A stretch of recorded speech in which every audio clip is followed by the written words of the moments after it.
요것만 풀고 끝낼게요. 이렇게. 자, 그리고 다음 주에 그 7월 1일인데 다음 주에도 5월달, 6월달 강의 하나 못한 거 있죠? 그것도 할 겁니다. 감정평가론. 아까 써놓은 거 있죠? 그거를 7월 1일 날도 할 거니까.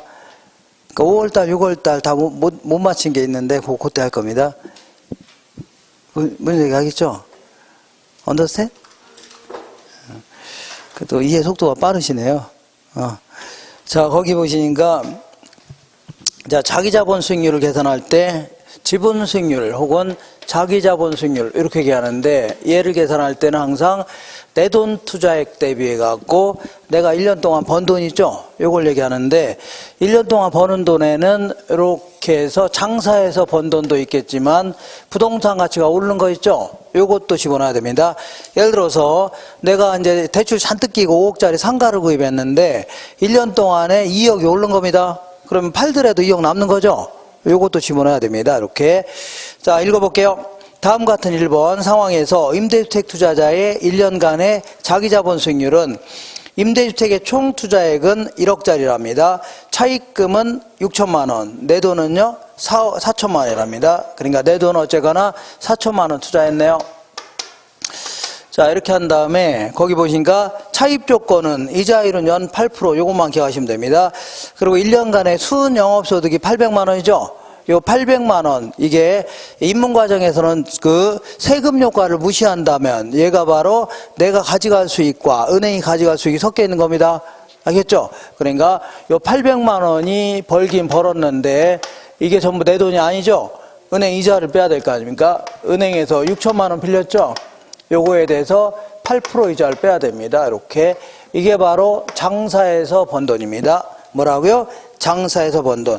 그 다음에 그 밑에 1년간의 임대주택의 가격이 2% 올랐다고 했죠? 그러니까 1억짜리가 2% 올랐으니까 요것도 좀 더해줘야 됩니다. 이렇게 계산하면 아마 13% 나올 겁니다.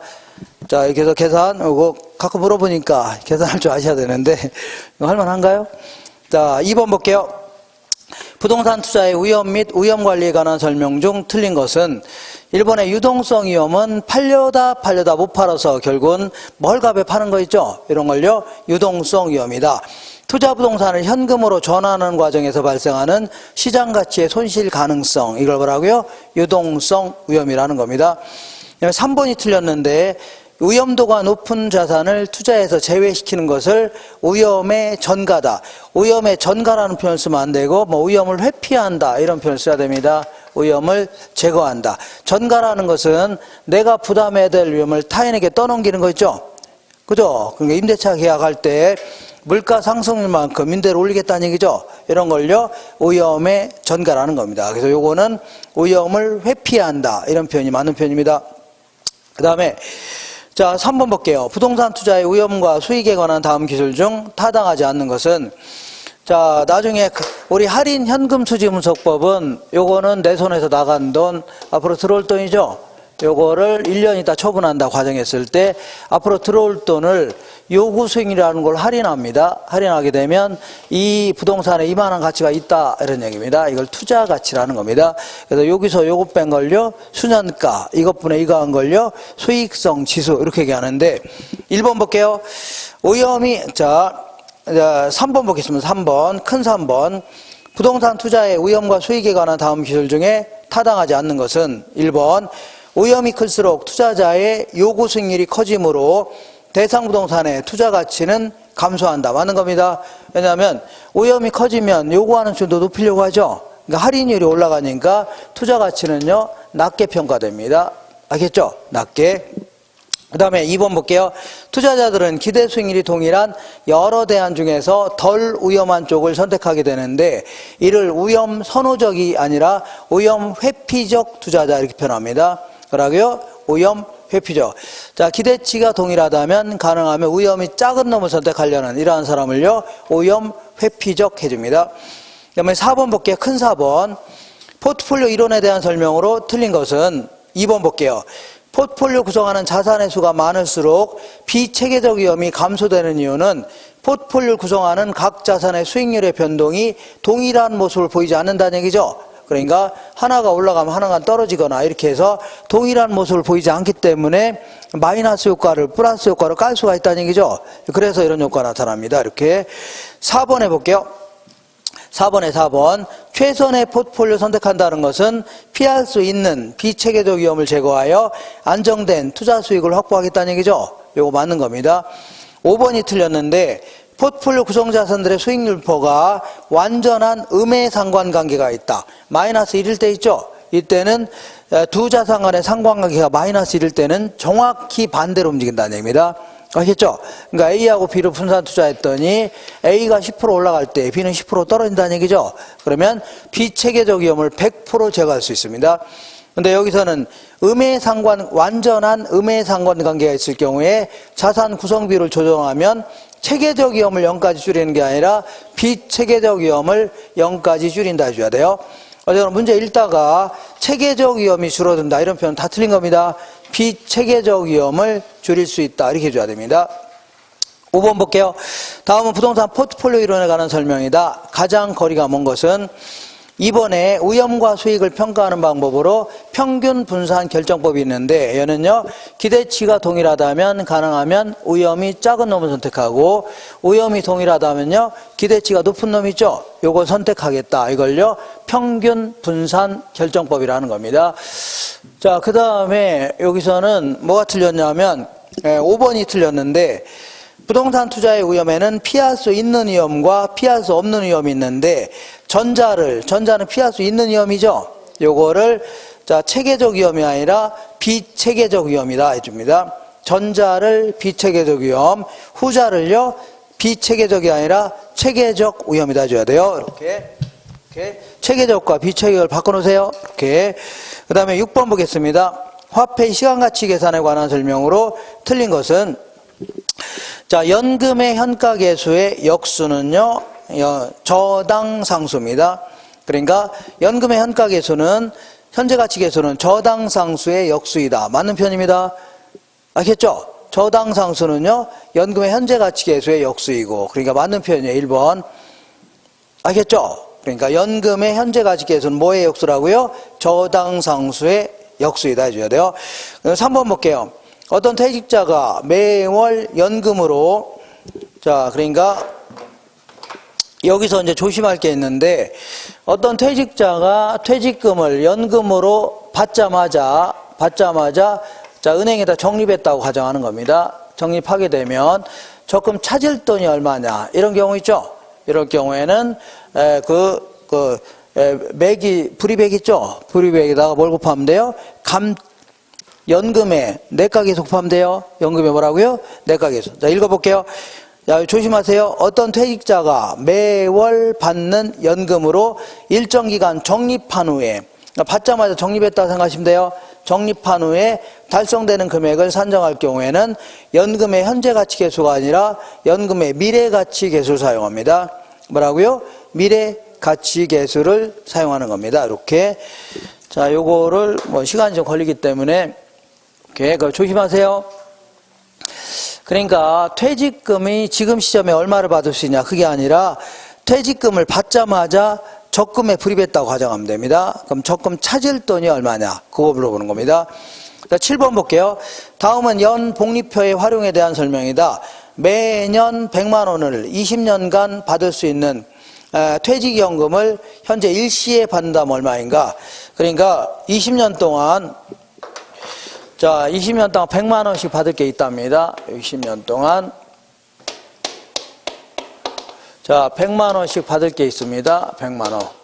그러면 지금 시점에 한꺼번에 받는다면 얼마인가 그런 얘기죠.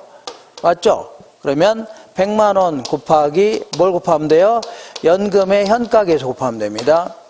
뭘 곱하라고요? 연금의 현가계수 20년짜리를 곱하면 돼요. 근데 아무리 찾아봐도 연금의 현가계수는 없죠. 그러면 이때는 100만 원 곱하기 연금의 현가계수는 뭐의 역수라고요? 저당상수의 역수입니다. 저당상수분의 20년짜리 저당상수분의 1 해주면 됩니다. 이렇게. 그러면 저당상수 20년짜리는 주어져 있네요. 자, 얼마냐면 0.117 주어져 있네요. 0.117 이렇게. 자, 그러니까 이렇게 되어 있는 게 4번이 정답이네요. 4번 이렇게. 자, 그 다음에 이렇게 우리 현금 수지를 계산할 때는 가유순 전후 이렇게 가유순 전후 딱 적어 놓은 다음에 이렇게 한번 볼게요. 가능 조소득에서 공실 및 불량부채는 빼주고 기타 소득 더한 걸 뭐라고요? 유효 조소득. 여기서 각종 영업 경비를 빼는 거를요 순 영업소득입니다. 여기서 은행에다 지불해야 될 부채 서비스액을 뺀 걸요 세전 현금수지. 여기서 영업소득세 뺀 걸요 세후 현금수지 이렇게 얘기합니다. 그래서 특히 주의할 것은 영업 경비 중에 소득세는 여기서 빼내는 겁니다. 뭐라고요? 소득세. 근데 재산세 같은 보유세 같은 거 있죠? 여기 재산세 같은 거는 영업 경비로 처리합니다. 그리고 감가상각비라고 간혹가다 나오는 게 있는데 요거는 현금이 나간 게 아닙니다. 요거는 기업 회계에서 매기 경영성과를 보고하려고 감가상각비 형태로 비용으로 처리하는 거지 이 영업경비에 포함시키면 돼야 한대요? 안 된다. 기억하세요? 영업경비에 포함시키면 안 됩니다. 자, 그러면 8번 볼게요. 다음 자료를 이용하여 임대부동산의 순영업소득을 구하면 얼마인가? 여기까지만 구하는 겁니다. 여기까지. 요것만 구하는 거니까. 일단은, 자, 평당 연간 임대료가 200만 원이고, 임대 단위수는 100평이라 합니다. 그럼 100평 곱하기 200만 원 하면 2억이 되겠네요. 그러니까, 가능 조소득은 2억입니다. 일단, 2억. 자, 여기서 이제 거기 보니까 공실 및 불량부채가 가능조소득의 5% 하겠죠? 그러니까 5% 하면 자 1,000만 원 됩니다. 얼마라고요? 1,000만 원. 자, 그러니까 이놈의 1,000만 원. 이놈의 5% 하면 1,000만 원이에요. 이놈의 5% 하면. 그러면 계산하면 자 1억 9천만 원 되겠네요. 1억 9천만 원인데 여기서 영업경비를 빼내야 되는데 일단 속간낼 걸 속간내세요. 예, 영업소득세는 자 지우세요. 여기서 빼는 거죠. 영업소득 여기서 빼내는 거 지워야 되고 그 다음에 부채 서비스액도 지우세요. 얘는 여기서 빼내는 거죠. 그래 요거 계산할 때 필요 없는 겁니다. 순영업소 계산할 때 요것도 지우시고 화재보험료 유지관리비 감가상각비 얘는 여기다 포함시키면 안 된다고 했죠. 감가상각비도 지우세요. 그 다음에 재산세 수도전기료 이렇게 해서 나머지만 좀 합치면 됩니다. 그러니까 영업소득세, 부채서비스액, 감가상각비 세 놈은 빼야 돼요. 빼고 나머지 전부 합쳐야 됩니다. 합치면은 600만 원 될 겁니다. 얼마라고요? 600만 원. 자, 그러면 1억 8,400만 원. 이게 정답이네요. 1억 8천 뭐라고요? 400만 원. 이렇게. 자, 이런 것들도 뭐 실전에서는 막 주어지면 뭐 풀기는 힘듭니다. 사실 막 바빠 죽겠는데 뭐 정신 하나도 없고. 자, 그 다음에 9번 볼게요. 항상 이런 틀을 좀 갖춰야 됩니다. 이렇게. 자, 순현재가치법은 크게 이제 세 가지가 있는데, 이렇게. 얘는요, 순현가법. 얘는요, 수익성지수법. 얘는요, 내부수익률법 해주는데, 얘는 수익률 가지고 비교하는 겁니다. 내부수익률이 뭐보다 클 때요? 요구수익률보다 클 때 투자하겠다. 그런 얘기고, 얘는 요 틀을 좀 갖춰야 됩니다. 1기가 모형을 가져간다면 요거는요 내 손에서 나간 돈 앞으로 들어올 돈이죠. 요거를 요구수익이라는 걸로 할인합니다.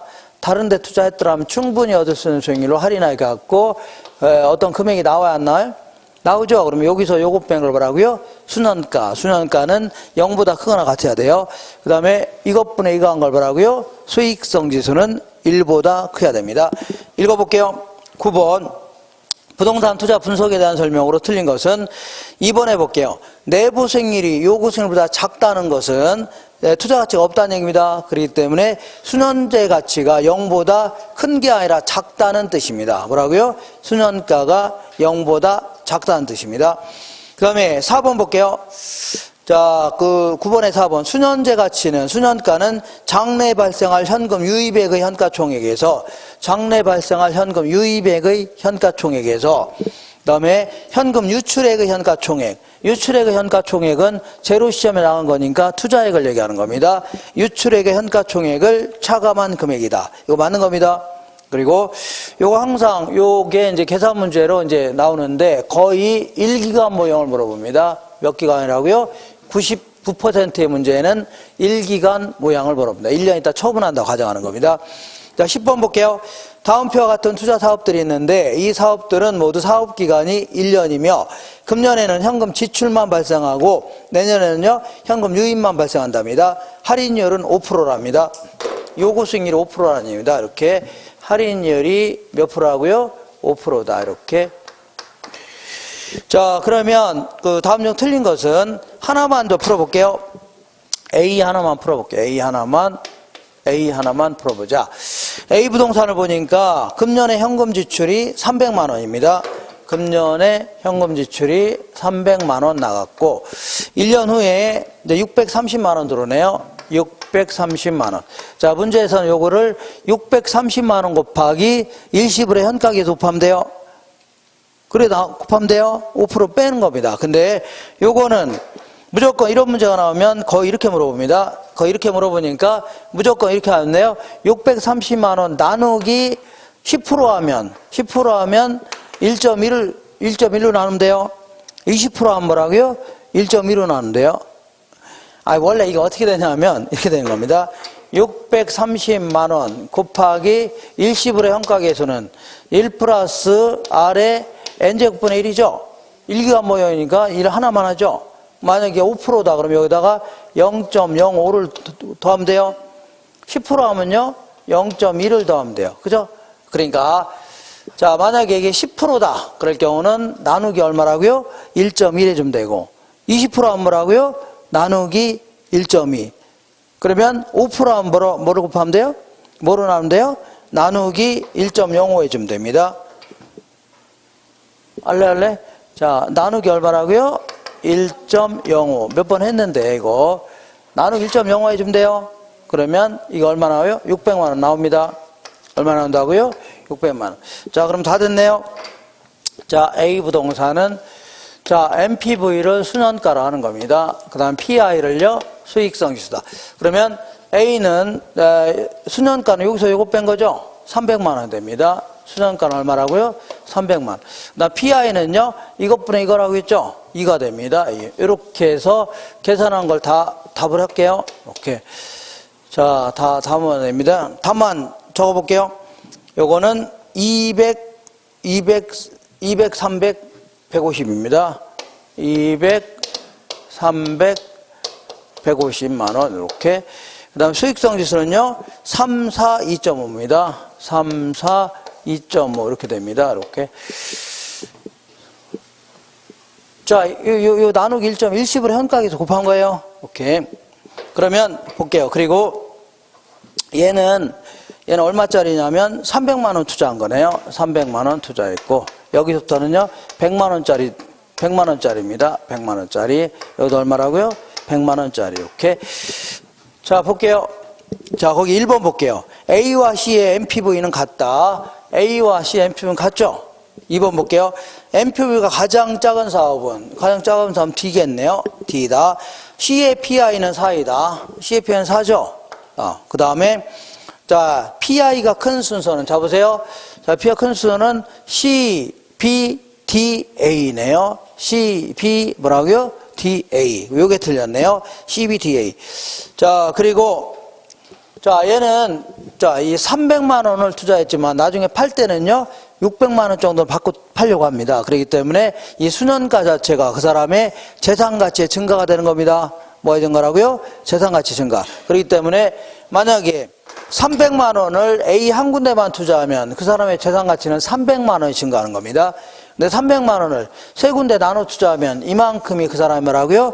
재산 가치 증가가 되는 겁니다. 그러니까 세 개 한꺼번에 투자하는 게 낫겠네요. 한 방에 투자하는 것보다는. 알겠죠? 그래서 5번 볼게요. 총 투자비가 300만 원일 경우에 A만 수행하는 투자안보다는 B, C, D를 함께 수행하는 투자안이 타당성이 더 높다는 얘기죠. 오케이. 그 다음에 11번 보겠습니다. 부동산 투자 분석 기법에 대한 설명 중에 옳은 것은 자, 항상 자, 우리 어림셈법은 이 박스가 머릿속에 들어와야 됩니다. 이렇게 해서 이렇게 얘는 뭐라고요? 승수법. 요거는 뒤집어 놓은 겁니다. 얘는요, 수익률법인데, 수익률법. 이렇게 박스가 4개. 자, 어쨌거나 얘는 밑으로, 승수법은 밑으로 뭐가 들어가요? 소득을 집어넣어야 됩니다. 뭘 집어넣고요? 소득. 위로 뭘 집어넣어요? 투자액을 집어넣습니다. 투자액. 이렇게. 자, 그래서 요 네 가지를 좀 기억하시라고 했죠? 그래서 조순 전후다. 뭐라고요? 조순 전후. 자, 얘는 밑으로 조소득, 얘는 순영업소득, 얘는요 세전, 얘는요 세후. 그리고 요 두 놈은요 통투자하고 비교해야 됩니다. 무슨 투자라고요? 총투자액. 얘 두 놈은요 지분투자하고 비교해야 되고, 얘는 다 뒤집어 놓은 겁니다. 뒤집어 놓은 거예요. 자, 그러니까 1번 볼게요. 자, 다음 주 옳은 것은 조소득 승수라는 건 요걸 얘기합니다. 조소득 승수는 밑으로 뭘 집어넣어요? 조소득. 그리고 요거는 위로는 뭘 집어넣어요? 총투자액 집어넣어야 됩니다. 이렇게. 조소득 승수는 순영업소득에 대한 총투자액의 배수가 아니라 조소득에 대한, 뭐라고요? 조소득에 대한 총투자액의 배수다 해줘야 돼요. 2번 볼게요. 지분 배당률은, 요걸 지분 배당률을 하는데, 얘는요, 세전 현금 수지를, 자, 뭐라고요? 지분 투자액으로 나눈 겁니다. 이렇게. 그래서 지분 배당률은 지분 투자액에 대한 세후 현금 수지가 아니라 세전 현금 수지의 비율입니다. 세전. 그 다음에 부채 감당률은 순영업소득이 부채 서비스액의 몇 배가 되는가를 나타내는 비율로서 대출자는 부채 감당률이 1 이하일 걸 요구하는 게 아니라 1 이상일 걸 요구합니다. 얼마라고요? 1 이상일 거를 요구한다. 그 다음에 조소득 승수법은 이런 것들은 전부 다 요 조소득 승수 아닙니까? 화폐의 시간 가치를 고려하지 않은 겁니다. 그래서 화폐의 시간 가치를 고려한 게 아니라 고려하지 않은 방법이다 해줘야 돼요. 고려하지 않은 방법. 그 다음에 요게 이제 요 순영업소득은요, 밑으로 뭐가 나가요? 순소득 승수는 순영업소득분의 총투자액인데, 요걸 뒤집어 놓은 거 있죠? 뒤집어 놓은 게 총투자액분의 순영업소득입니다. 요거를 뭐 종합수익률, 종합자본환원율 이렇게 표현합니다. 이렇게. 자, 읽어볼게요. 종합환원율이란 총투자액에 대한 순영업소득의 비율로 총투자액에 대한 순영업소득의 비율을 말하며, 종합환원율의 역수가, 이거의 역수가 이거죠? 이거예요. 그러니까 순소득 승수다. 맞는 거네요. 순소득. 자, 오늘 갑자기 이거 풀기는 좀 힘들 겁니다. 문제 좀 어렵죠? 갑자기. 공부하면서 하면 상관없는데, 이거 괜히 지웠네요. 자, 거기 보시니까 12번 볼게요. 다음 현금 흐름에서 지분 배당률은 얼마인가? 지분 배당, 요걸 얘기합니다. 지분 투자액분의 뭐라고요? 세전 현금 수지, 요걸 얘기하는데, 자, 총 투자액은 1억인데, 은행에서 빌린 게 60%라는 얘기죠? 6천만 원 빌렸으니까, 내 돈 투자액은 얼마요? 4천만 원.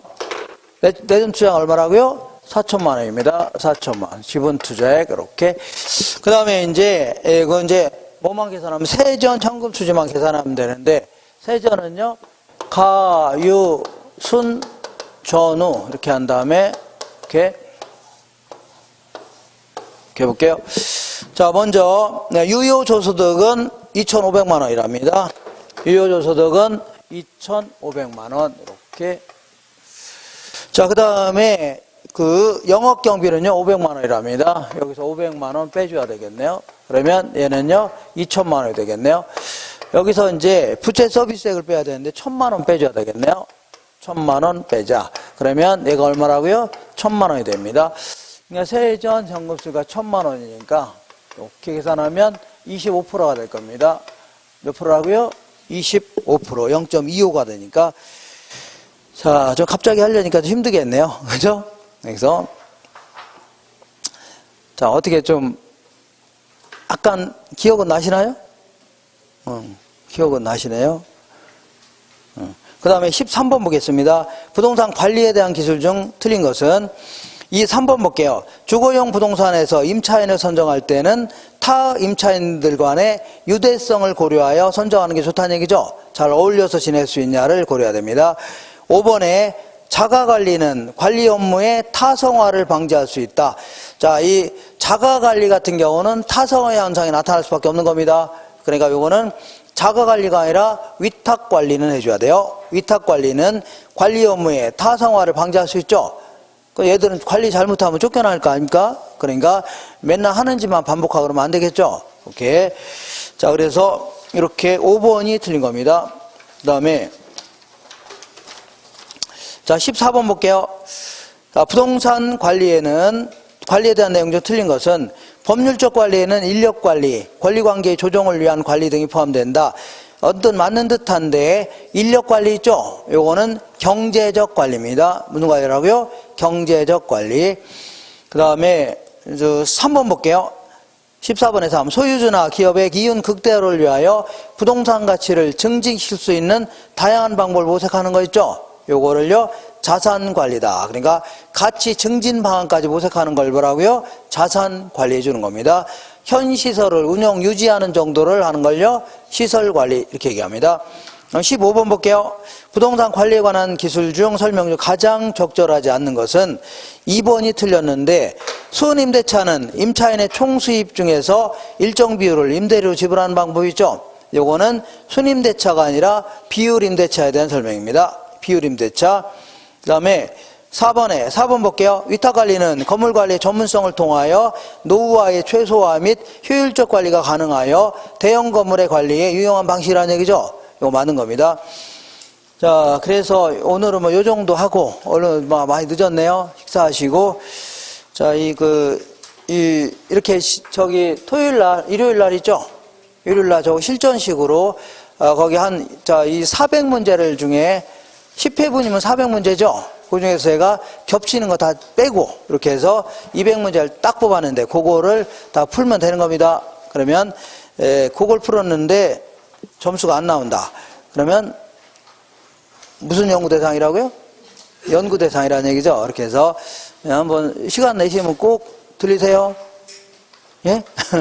네. 그럼 다음 주에 뵙도록 하겠습니다. 오늘 고생하셨습니다.